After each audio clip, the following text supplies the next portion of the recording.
Hello and welcome back to the UCLA Bruins Insider Podcast. I'm your host, Andrew Ferguson, writer for UCLA on SI. Today we're going to be talking about UCLA's convincing win against Oregon, why this game meant a lot, and things like that. But before we get started, I do want to thank everyone who's listening right now. It really does mean a lot to me, and I can't thank you enough, whether it's YouTube, Spotify, Apple Music, either one. It just means a lot to me. That's the bottom line. But to kind of get started, UCLA was able to win 73-57. And on paper, that's exactly the game UCLA needed to have. We've seen games where UCLA comes in with an advantage and they kind of, play to the opponent's level. We saw that against Cal Poly, and even like in the other direction, right? Gonzaga, Arizona. UCLA tends to play to, the level of their competition. In this game, it wasn't that present. It was clear that UCLA wanted to start hot. They did. They started off the game with an 8-2 run in the first half, and they also went on an 8-2 run to start the second half. So we're starting to see UCLA get more consistent as a whole, and I really like that. Obviously Oregon was missing 3 out of their 4 highest scorers, that being center Nate Biddle, guard Jackson Shellstad, and obviously Simpkins, who's also a guard for the Ducks. So with those players out, it was clear that UCLA really needed to kind of come out here and have a big performance. It's clear that the Purdue win is starting to lose more and more weight every single day. They've lost their last 3 games, one to UCLA, Indiana, and Illinois. That Purdue win is not going to hold that much weight for UCLA. So that's why moving forward, they need to start blowing out teams like this. Obviously, it's not going to be as easy this Saturday against Indiana. Indiana has a really good team, and against Purdue, they beat them in an almost more convincing way than UCLA did. The Bruins won when there was 8.4 seconds. Indiana looked like they had that game wrapped up at halftime. So like I said, the Bruins really need to start winning games like this when there's a clear advantage by a lot. And I think the Bruins did that. However, there were some kind of critiques that I saw kind of on the Bruins side of things, right? I thought Trent Perry, while he did have 12 points, he went 3 for 10 from the field, 2 for 5 from the 3-point line. And that's not the performance you wanted to see from Perry. He had 0 points in the first half, got most of his points in the second half of the second half. So that just kind of goes to show the kind of night Perry had. And I get it. He's tired. He's playing 30 plus minutes. He played 35 in this one, which that's pretty much the entire game. It's not going to be sustainable, especially for Perry, although he is kind of, worked his way into that starting lineup. Those minutes are going to add up big time. And I think we also saw that with Dent. He had a decent game, 15 points, 6 for 17. Not the shooting performance you want to see if you're really rooting for Dent to have a good game here. Still, we're starting to see Dent be more confident. And that's the biggest thing that was missing and had been missing this season when you kind of look at everything that's gone wrong. I think at one point he was shooting like 8% from 3, and that's because he only took like 2 or 3 shots for a majority of the season. Before recently, he started to find his way with the 3 ball. He made a 1 from 3. Still not good numbers, but still, he's more confident, and we like to see that from Dent. His assisting did go down, but what can you ask for, man? He took 17 shots. It's clear that he wanted some shots to fall in this one. And there was an opportunity for that, right? Oregon has, all these bench players who are elevated because of these injuries. There was an opportunity for him to be good in this game. And, for what happened, I think Dent is on the right track. UCLA won by a good margin because of Dent, in my opinion. Moving forward, that's the Dent we're going to want to see. Obviously, more shots to fall, maybe more assists. But other than that, I thought Dent played well. Tyler Bilodeau also kind of had a strange game. It wasn't, he scored 18 points, but it was not on a flurry of, threes and just post up mid-range shots. He was really getting to the line a lot. He went 9 from 11 from the line, which is something you like to see, especially with the Oregon team that is kind of already on their last leg in terms of who they have, guarding him, right? So that just means there's going to be people in foul trouble a lot more. But again, other than that, I thought Bilodeau played great. He hit his shot when he needed to. Not many complaints. I would have liked to see him shoot a little bit better. 4 from 9, still not bad, but still we know what Bilodeau is capable of. And he only went 1 from 2 from 3. UCLA needs to make up that 3-pointer without Sky Clark, obviously. But going off the things that I thought UCLA did great in this one, performances, just general stats that I thought the Bruins did well. Starting off with the defense. This is now 3 games in a row where the Bruins have held teams under 70 points. 57 is under 70 points by a lot. The Bruins, again, obviously, Oregon did have a lot of their scores out. It could have been differently, but still, I think UCLA played a good game. They controlled the tempo. Offense could have been better, but still, it was nice seeing UCLA really make an effort there on the defensive end of the court. I really do want to give a shout out to Xavier Booker. Obviously, we knew kind of the track he was on this season. We didn't know if he was going to play that much more, especially after Ohio State, where he only played 2 minutes. There were some games where he would play 0 minutes while still technically active. But this game kind of proved otherwise for Booker. I think UCLA's defense has gotten a lot better. And obviously there's a lot of factors, right? The lineup switched. Sky Clark's out. And we're going to see some new guys kind of coming in. But I think Xavier Booker is that consistent at defense that UCLA need. He was extremely physical. The guards, Mick Cronin, after I believe it was the Northwestern game, he did not want this UCLA team to get beat by free throws or layups, easy buckets like that in the paint. And that's what we saw in this game. Xavier Booker held it down. They were scared to kind of rush the paint on Booker. I thought Booker, I think he had, 2 blocks in this one.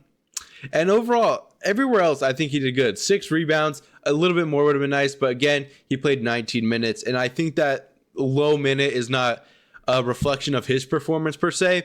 But what Oregon had to run, without Biddle, they were forced to play a lot of, quick looks, that 3-guard kind of beat you in transition look that UCLA has had to adjust to. For example, Cal Poly, same look. Booker didn't really play that much in that game.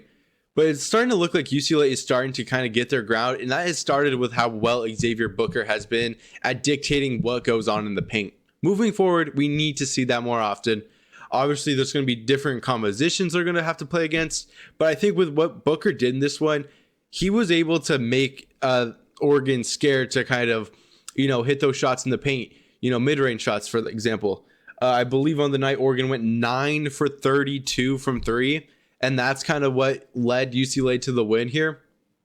But yeah, like I was saying, that Xavier Booker's presence, I feel like played a huge part in Oregon's bad three-point shooting night as a whole. It forced them to take shots that they didn't really want to take. Oregon knew heading into this game without Biddle.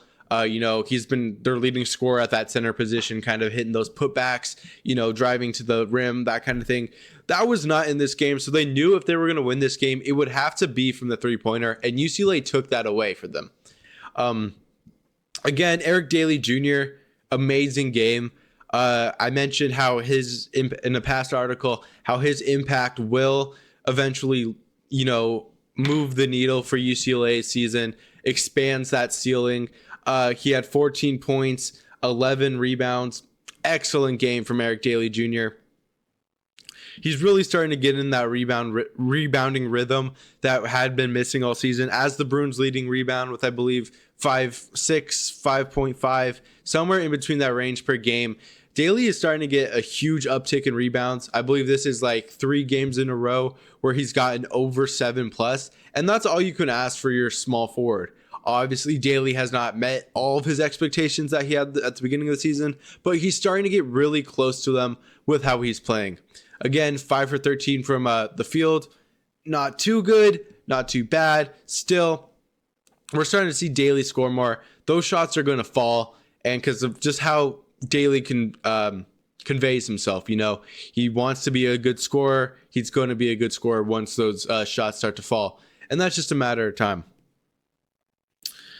I also thought that, I think the Bruins did a really good job at kind of cleaning things up in this game. Overall, there was a little bit of turnovers, but still they had 4 turnovers compared to Oregon's 10. That's a pretty significant, advantage here. Obviously, there was a few turnovers when Oregon started to get on a little run. I think they went on like a 12-2 run kind of in the middle of the third quarter, where I thought, and I thought a lot of other people thought, that UCLA was going to kind of have this game get close like it did against Northwestern. Still, the Bruins were able to kind of understand what they needed to do to kind of get that win. On the bench side of things, I thought the bench could have played a little bit better. I talked about Eric Freeney hopefully getting some more minutes. He played 2 minutes in this one. I think right now Mick Cronin doesn't trust Freeney to kind of fill in Dent or Perry for extended minutes like that to give him some rest. It's kind of disappointing, but again, we're going to start to see the fallout of that, when we have these guards playing 35 plus minutes a game. Dent in this one had 37, Perry 35. So I want to see more of that. Brandon Williams got 16 minutes in this one. He was okay. I have 4 rebounds. Good game for him. The one player who I did kind of have an issue with was Steven Jamerson. I thought Jamerson could have played a lot better. There were a lot of times where you would see that defensive breakdowns happen. That was kind of like, that kind of helps Booker's case. I know we talked about how well Booker had been playing on the defensive side. When Booker would get out, Jamerson would come back in. You would see defensive breakdowns happen more often. But again, that's like not really something you can really expect from Jamerson, right? He's a good player. He's a hard worker, but he's not that guy. He's going to be that defensive powerhouse for the Bruins. It could have been a bigger Booker game. Like I mentioned again, that there was some kind of matchup concerns with mobility that Booker cannot offer.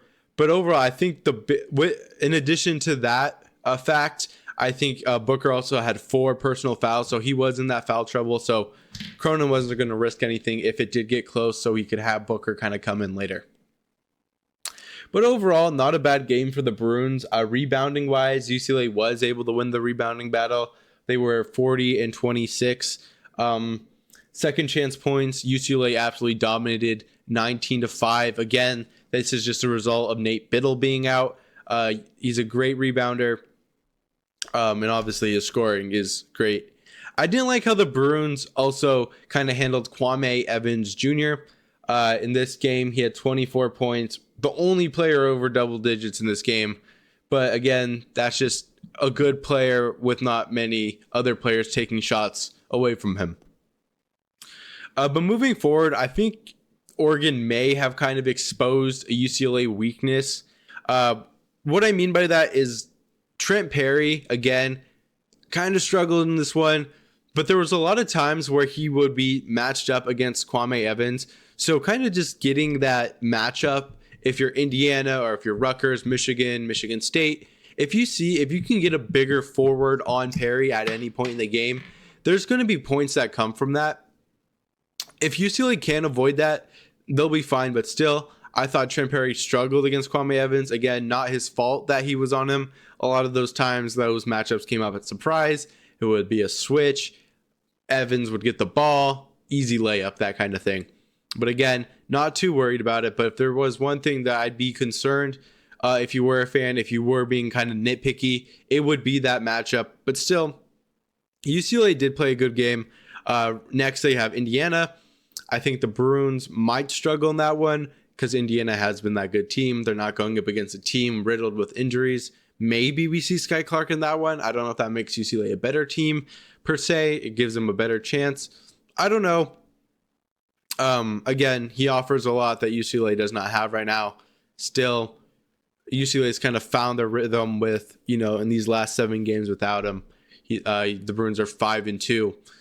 So that's just going to wrap everything up. I thought, again, UCLA played a good game. Pretty balanced performance from all the players when you kind of add things up.